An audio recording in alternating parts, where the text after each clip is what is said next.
最近大家都暖洋洋啦，暖了之后有一个特性，就是这个嗓子呀像吞刀片一样疼，哪怕喝口水都是刺痛的，而且吃啥也没有味道了。我也是经历了，可以试试这个法子。准备3个雪梨，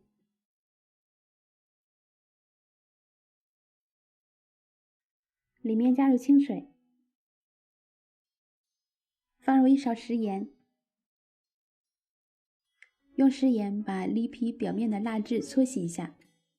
因为我们是带皮吃的，所以尽量搓洗的干净一些。洗好以后先备用。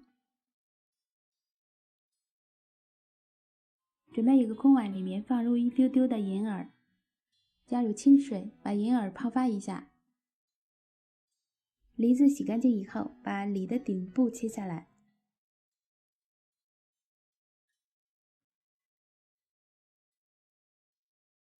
再用刀子把梨核取出来。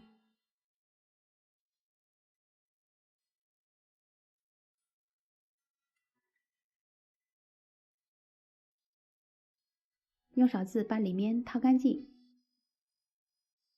准备1小段萝卜，把萝卜切成1公分左右的厚片，再切成竖条，然后切成小方丁，取上几块白萝卜丁，放入梨子里面，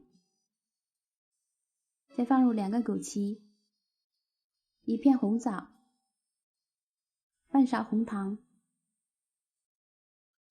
再加入清水，然后把盖子盖上。另外的梨子里面放入银耳、2个枸杞、1片红枣、2块冰糖，加入清水，盖上盖子。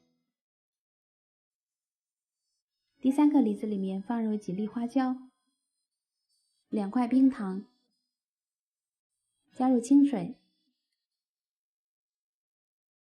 盖上盖子。接下来把每一个梨子放入小碗里，盖上盖子，上气之后蒸30分钟。时间到了，直接可以打开盖子。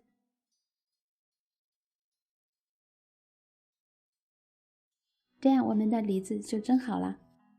里面放入白萝卜的这个梨子呢，喝着非常舒服，里面的汤汁清甜，喝着有一种绵绵的舒服感。如果这2天嗓子像吞刀片一样疼痛难忍，可以试一下花椒的这一碗，亲测可以得以缓解。如果这几天口腔里有苦味，吃什么也没有味道，可以试试这一碗，喝了之后嗓子也会舒服很多。如果你喜欢的话，就赶紧收藏起来试做吧。今天就到这儿，我们下一个视频再见，拜拜。